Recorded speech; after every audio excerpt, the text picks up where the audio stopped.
तो दोस्तों आपका स्वागत है आपके और हमारे इस YouTube चैनल मैथ्स परिवार पर। दोस्तों आज की वीडियो में हम पाइथागोरस प्रमेय यानी पाइथागोरस थ्योरम क्या होता है इसके बारे में बिल्कुल बेसिक से और आसान तरीके से जानेंगे। ठीक है, सबसे पहले हम देखेंगे कि समकोण त्रिभुज क्या होती है, इसके उदाहरणों को देखेंगे। इसके बाद हम देखेंगे कि कर्ण को इंग्लिश में क्या बोलते हैं, लंब को क्या बोलते हैं, ये सभी डेफिनेशन देखेंगे यहाँ पर। ठीक है, फिर देखेंगे कि समकोण त्रिभुज में कौन सी भुजा कर्ण होती है, कौन सी भुजा लंब या फिर आधार होती है। ठीक है, समकोण त्रिभुज के बारे में अच्छे से जानने के बाद हम अपने मेन टॉपिक पर आएंगे जो है हमारे पास पाइथागोरस प्रमेय यानी पाइथागोरस थ्योरम। ठीक है, और दोस्तों पाइथागोरस प्रमेय को समझने के बाद हम इससे संबंधित दो सवालों को भी हल करेंगे। पहला सवाल ये है और दूसरा सवाल ये है। तो दोस्तों आपसे मेरा एक निवेदन है कि आप इस वीडियो को अंत तक जरूर देखिए, तभी आप पाइथागोरस प्रमेय को अच्छे तरीके से समझ पाएंगे। दोस्तों यह वीडियो हिंदी मीडियम और इंग्लिश मीडियम दोनों स्टूडेंट्स के लिए है। जिसको पाइथागोरस प्रमेय के बारे में थोड़ा पता है या जिसको बिल्कुल भी नहीं पता, वो दोनों स्टूडेंट इस वीडियो को अंत तक जरूर देखें। इसके बाद आपको पाइथागोरस थ्योरम में कोई भी डाउट नहीं रहेगा। तो चलिए आज की वीडियो को शुरू करते हैं। आप कर दीजिए हमारे इस वीडियो को लाइक और चैनल को सब्सक्राइब। दोस्तों आइए सबसे पहले ये जान लेते हैं कि इस प्रमेय का नाम पाइथागोरस प्रमेय ही क्यों पड़ा। दोस्तों यह प्रमेय हमें पाइथागोरस नाम के एक महान गणितज्ञ ने दिया था, इसलिए उनके नाम से ही इस प्रमेय का नाम क्या है, पाइथागोरस प्रमेय यानी पाइथागोरस थ्योरम। ठीक है दोस्तों, पाइथागोरस प्रमेय जो है वो समकोण त्रिभुज पर लागू होता है। तो सबसे पहले हम समकोण त्रिभुज के बारे में जान लेते हैं। ठीक है दोस्तों, समकोण त्रिभुज क्या होती है यानी राइट एंगल ट्रायंगल क्या होती है, ऐसा त्रिभुज, ठीक है, ऐसा ट्रायंगल जिसका एक कोण 90 डिग्री का होता है। ठीक है, उसे हम क्या बोलते हैं, समकोण त्रिभुज बोलते हैं। जैसे यहाँ पर उदाहरण दिए गए हैं, ये हमारे पास यहाँ पर 90 डिग्री का कोण है। ठीक है, इस त्रिभुज में हमारे पास कहां पर है 90 डिग्री का कोण, ये है। ठीक है, और तीनों कोणों का योग हमारे पास कितना है, 180 डिग्री। ठीक है, ये हमारे पास तीसरा त्रिभुज है, इसमें 90 डिग्री का कोई कोण नहीं है, तो ये हमारे पास समकोण त्रिभुज नहीं है। ठीक है, आई होप दोस्तों समकोण त्रिभुज आपको अच्छे तरीके से समझ में आ गई होगी। चलिए आगे देखते हैं। दोस्तों आइए इनकी इंग्लिश अनुवाद के बारे में जान लेते हैं। कर्ण को इंग्लिश में बोलते हैं हाइपोटेन्यूस, लंब को बोलते हैं परपेंडिकुलर, आधार को बोलते हैं बेस, कोण को बोलते हैं एंगल, भुजा को बोलते हैं साइड, वर्ग को बोलते हैं स्क्वायर, योग और जोड़ को बोलते हैं एडिशन। ठीक है दोस्तों, अब दोस्तों एक समकोण त्रिभुज में कौन सी भुजा कर्ण होगी, ठीक है, यानी हाइपोटेन्यूस होगी, कौन सी भुजा आधार होगी यानी बेस होगी, कौन सी भुजा लंब यानी परपेंडिकुलर होगी, आइए जान लेते हैं। कर्ण कौन सी भुजा होगी, 90 डिग्री के कोण के सामने वाली भुजा क्या होगी, कर्ण होगी। ठीक है, 90 डिग्री का कोण यहाँ पर ये है, ये हमारे पास एक समकोण त्रिभुज है, तो इसके सामने वाली भुजा कौन सी है, ये है, तो ये क्या होगी हमारे पास, कर्ण होगी यानी हाइपोटेन्यूस। ठीक है, चलिए आगे देखते हैं। और दोस्तों जिस त्रिभुज में 90 डिग्री का कोण, ठीक है, सबसे नीचे वाली भुजा पे बना हुआ हो, तो नीचे वाली भुजा क्या होगी, हमेशा आधार होगी। ठीक है, ये हमारे पास क्या है, आधार है। ठीक है, आई होप ये आपको समझ में आया होगा। चलिए अब आगे देख लेते हैं। अगर किसी त्रिभुज में 90 डिग्री का कोण ऊपर बना हुआ हो, ठीक है, तब क्या होगा, ये हमारे पास आधार है, तो ये क्या बन जाएगी, लंब। ठीक है, अब पहली त्रिभुज में तो हमने अच्छे तरीके से ये समझ लिया। दूसरी त्रिभुज में हमारे पास क्या है, 90 डिग्री का कोण यहां पर बना हुआ है। ठीक है, तो कर्ण कौन सी भुजा होगी, जो 90 डिग्री के कोण के सामने वाली भुजा, तो ये भुजा हमारे पास क्या होगी, कर्ण होगी। अब नीचे वाली भुजा हमारे पास आधार तो रही नहीं। ठीक है, तो आधार और लंब कौन सी भुजा होगी, आइए जान लेते हैं। जिस भुजा पर 90 डिग्री का कोण बना हो उसे आधार तथा दूसरी भुजा को लंब कहते हैं। ठीक है, अब दोस्तों इस त्रिभुज में, इस समकोण त्रिभुज में इस भुजा पर भी 90 डिग्री का कोण है, इस पर भी 90 डिग्री का कोण है। ठीक है, तो हम एक को आधार मान लेते हैं, तो दूसरी क्या होगी, लंब होगी। ठीक है, मान लीजिए ये आधार है, तो ये क्या होगी, लंब होगी। ठीक है, आई होप समकोण त्रिभुज के बारे में अब आपको अच्छे तरीके से समझ में आ गया होगा। चलिए अपने मेन टॉपिक की तरफ चलते हैं, पाइथागोरस प्रमेय को जानते हैं। दोस्तों पाइथागोरस प्रमेय हमारे पास क्या कहता है, इसकी परिभाषा क्या है, किसी भी समकोण त्रिभुज में, ठीक है, ध्यान दीजिए, समकोण त्रिभुज में, ठीक है, कर्ण का वर्ग शेष दोनों भुजाओं के वर्गों के योग के बराबर होता है। ठीक है, एक तो कर्ण होता है समकोण त्रिभुज में, एक आधार होता है और एक लंब होता है, ठीक है। यानी कर्ण का वर्ग आधार के वर्ग के और लंब के वर्ग के योग के बराबर होता है, ठीक है। ये हमने यहाँ पर ऐसे दिया हुआ है, ठीक है। कर्ण का वर्ग किसके बराबर होगा? आधार के वर्ग के और लंब के वर्ग के योग के बराबर के। इसको हम इस तरीके से भी लिख सकते हैं, आधार का वर्ग जमा लंब का वर्ग किसके बराबर होगा? कर्ण के वर्ग के, ठीक है। आई होप ये आपको अच्छे से क्लियर हो गया होगा। दोस्तों अगर आपको समकोण त्रिभुज के बारे में पता है और ये फॉर्मूला पता है, ठीक है, तो पाइथागोरस प्रमेय के सवाल करना आपके लिए बिल्कुल ही बाएं हाथ का काम हो जाएगा, ठीक है। दोस्तों आइए सबसे पहले हम एक दो एग्जांपल में प्रैक्टिकली पाइथागोरस प्रमेय को अप्लाई करके देखते हैं। दोस्तों पाइथागोरस प्रमेय क्या कहता है? कर्ण का वर्ग बराबर आधार का वर्ग जमा लंब का वर्ग, ठीक है। अब इस एग्जांपल में हम इसको अप्लाई करके देख लेते हैं, ठीक है। दोस्तों जैसे हमारे पास ये भुजा कितनी है? 6 सेंटीमीटर है, ठीक है। तो 6 सेंटीमीटर इसको लिख लेते हैं, ठीक है। अब इस दूसरी भुजा को नाप लेते हैं। ये भुजा कितनी है हमारे पास? 8 सेंटीमीटर है। ये देखिए यहाँ पर 8 सेंटीमीटर, तो इसको 8 सेंटीमीटर लिख देते हैं। और ये भुजा कितनी है हमारे पास? ये हमारे पास 10 सेंटीमीटर है, ठीक है। तो इसको यहाँ पर 10 सेंटीमीटर लिख देते हैं, ठीक है।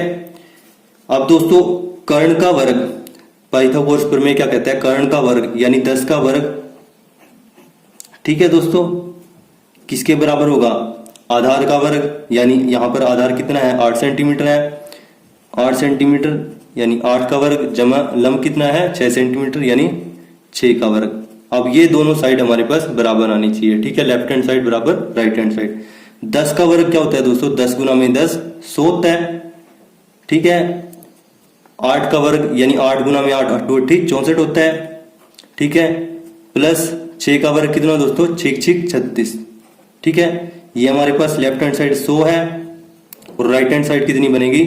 6 और 4 10, एक हासिल बच गया, 6 और 1 7 और 3 10। तो दोनों साइड हमारे पास क्या आ गई? बराबर आ गई, ठीक है। तो हमने यहाँ पर इस एग्जांपल में पाइथागोरस प्रमेय को लागू करके देख लिया, जो कि बिल्कुल सत्य साबित हुआ, ठीक है दोस्तों। आइए अब दूसरे एग्जांपल में भी देख लेते हैं। यहां पर हमारे पास कर्ण कितना है दोस्तों? 5 सेंटीमीटर है, 5 लिख देते हैं, ठीक है। लंब कितना है? 4 सेंटीमीटर है, 4 लिख देते हैं। और आधार कितना है दोस्तों? ये देख लेते हैं, यहां पर 1 2 3, देखिए यहां पर हमारे पास कितना है? 3 है दोस्तों ये, ठीक है। तो 3 लिख देते हैं, ठीक है। अब कर्ण का वर्ग यानी 5 गुना में 5 कितना बन जाएगा? 25 बन जाएगा, ठीक है। किसके बराबर होगा? आधार के वर्ग के। आधार का वर्ग कितना बन जाएगा? 3 गुना में 3 9 बन जाएगा, ठीक है। जमा लंब का वर्ग, लंब कितना बन जाएगा हमारे पास? 4 गुना में 4, 4 का वर्ग कितना बन जाएगा? 4 गुना में 4 16, ठीक है। ये यानी ये हमारे पास क्या बनेगा? 25 बराबर क्या आएगा? आधार का वर्ग कितना आया था? 9 प्लस लंब का वर्ग कितना आया था? 16। तो 9 और 16 हमारे पास कितना हो जाता है? 25 हो जाता है, ठीक है। तो यहां पर भी हमने इसको लागू करके देख लिया, जो कि बिल्कुल सत्य साबित हुआ, ठीक है। आई होप अब आपको पाइथागोरस प्रमेय के बारे में अच्छे से समझ में आ गया होगा। चलिए अब इसके सवालों को देख लेते हैं, ठीक है। मुझे पूरी आशा है कि आप बिल्कुल ही आसानी से इनको चुटकियों में हल कर पाएंगे। दोस्तों पहला सवाल क्या कहता है हमारे पास? किसी समकोण त्रिभुज का आधार 5 सेंटीमीटर है, लंब 12 सेंटीमीटर है, तो समकोण त्रिभुज के कर्ण की लंबाई क्या होगी, ठीक है। दोस्तों यहाँ पर हमने इसकी फिगर बनाई हुई है। आधार कितना है? 5 सेंटीमीटर, लंब कितना है? 12 सेंटीमीटर। हमने क्या निकालना है? कर्ण निकालना है। जिसका हमें नहीं पता होता तो उसको हम क्या मान लेते हैं? x मान लेते हैं, ठीक है। तो चलिए दोस्तों अब हमें इसमें क्या लगाना है? पाइथागोरस प्रमेय लगाना है। पाइथागोरस प्रमेय को यहाँ पर लिख देते हैं। दोस्तों यहाँ पर हमने पाइथागोरस प्रमेय को लिख दिया है। अब कर्ण हमारे पास क्या है दोस्तों? x मान लिया हमने, इसको x आ जाएगा, x का स्क्वायर बराबर आधार कितना है दोस्तों? यहाँ पर ये 5 है, तो 5 लिख देते हैं, 5 का स्क्वायर, ठीक है। दोस्तों हमारे पास यूनिट सेंटीमीटर में भी हो सकते हैं, मीटर में भी हो सकते हैं, इसकी कोई दिक्कत वाली बात नहीं है, ठीक है। तो ये आधार कितना है? 5 सेंटीमीटर, तो 5 का स्क्वायर यानी आधार का स्क्वायर प्लस लंब कितना है? 12 है, तो 12 का क्या हो जाएगा? स्क्वायर हो जाएगा यानी वर्ग हो जाएगा, ठीक है। आई होप ये आपको समझ में आया होगा। एक्स स्क्वायर एच टी रहेगा, 5 का स्क्वायर यानी 5 गुना में 5 कितना बन जाएगा? 25 ठीक है, प्लस 12 का स्क्वायर क्या होता है 12 गुना में 12, ठीक है। 12 गुना में 12 आप करके देख सकते हैं, ये कितना आएगा 144 आएगा, ठीक है। इसको 144 ऐसे लिख देते हैं, ठीक है।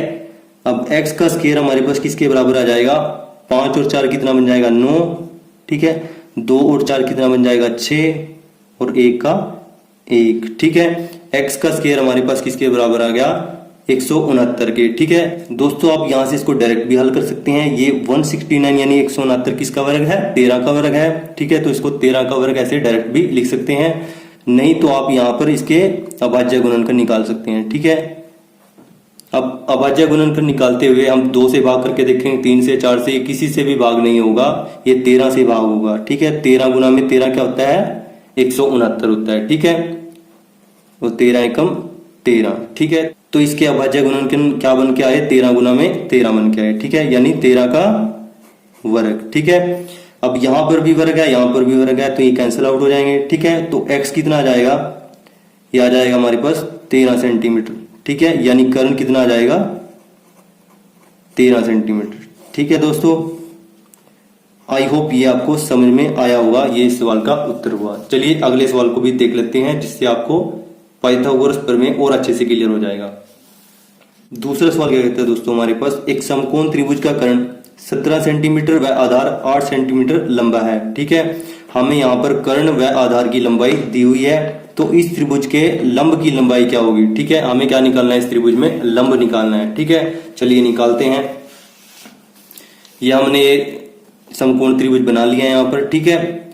इसका हमारे पास कर्ण कितना है 17 सेंटीमीटर है और आधार कितना है 8 सेंटीमीटर है, ठीक है। हमें क्या निकालना है, लंब निकालना है, और जिसका हमें नहीं पता होता उसको क्या मान लेते हैं हम, उसको मान लेते हैं x, ठीक है। तो चलिए अब फॉर्मूला लिख देते हैं यहाँ पर। तो दोस्तों यहाँ पर हमने फॉर्मूला लिख दिया है, कर्ण का स्क्वायर किसके बराबर होता है आधार का स्क्वायर जमा लंब का स्क्वायर, ठीक है। आप इसको यहाँ पर पीछे भी लिख सकते हैं, कोई दिक्कत वाली बात नहीं है, ठीक है। अब हमें क्या निकालना है, यहाँ पर लंब निकालना है। सबसे पहले हम क्या कर देते हैं, यहाँ पर वैल्यू पुट कर देते हैं। कर्ण की वैल्यू कितनी है 17 है, तो 17 का स्क्वायर हो जाएगा, बराबर लंब कितना है x है, तो ये x का स्क्वायर आ जाएगा, प्लस आधार कितना है 8 है, तो ये 8 का स्क्वायर आ जाएगा, ठीक है। आई होप यहां तक आपको क्लियर होगा। 17 का स्क्वायर कितना होता है दोस्तों 17 गुना में 17, ठीक है। तो ये आप गुना करके निकाल लेंगे तो आपके पास आएगा 289, 289, ठीक है।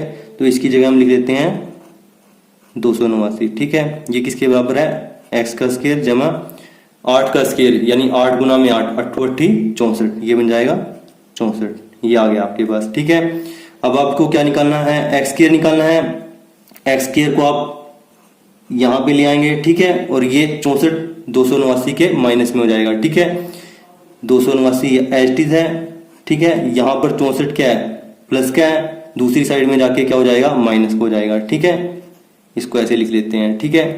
दोस्तों आप ऐसे भी कर सकते हैं, एक्स स्क्वायर यहाँ पर एज इट इज रह जाता और यहाँ पे बन जाता है 289 माइनस 64, ठीक है। ऐसे भी आप इसको कर सकते हैं, कोई दिक्कत वाली बात नहीं है, ठीक है।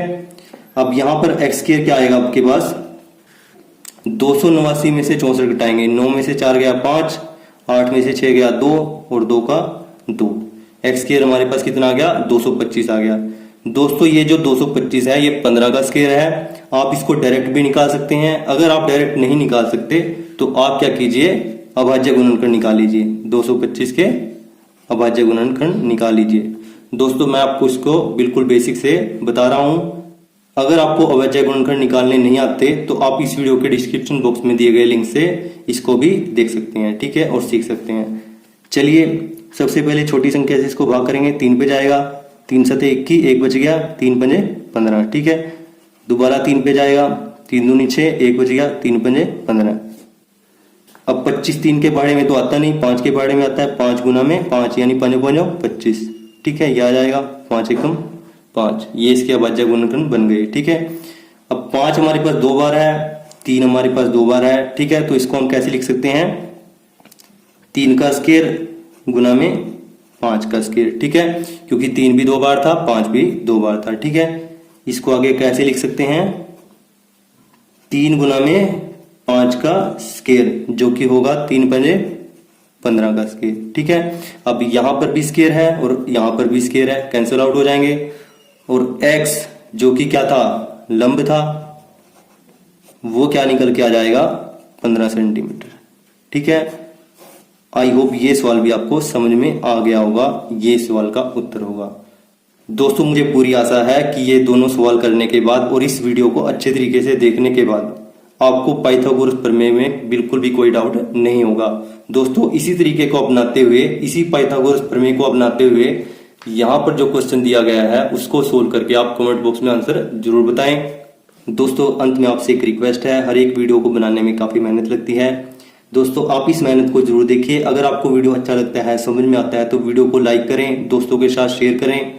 अगर आपने चैनल सब्सक्राइब नहीं किया तो चैनल को सब्सक्राइब करके बेल आइकन जरूर दबाएं, ताकि आप हमारी किसी भी वीडियो की नोटिफिकेशन मिस न कर पाएं। Thanks for watching this video. जय हिंद, जय भारत दोस्तों।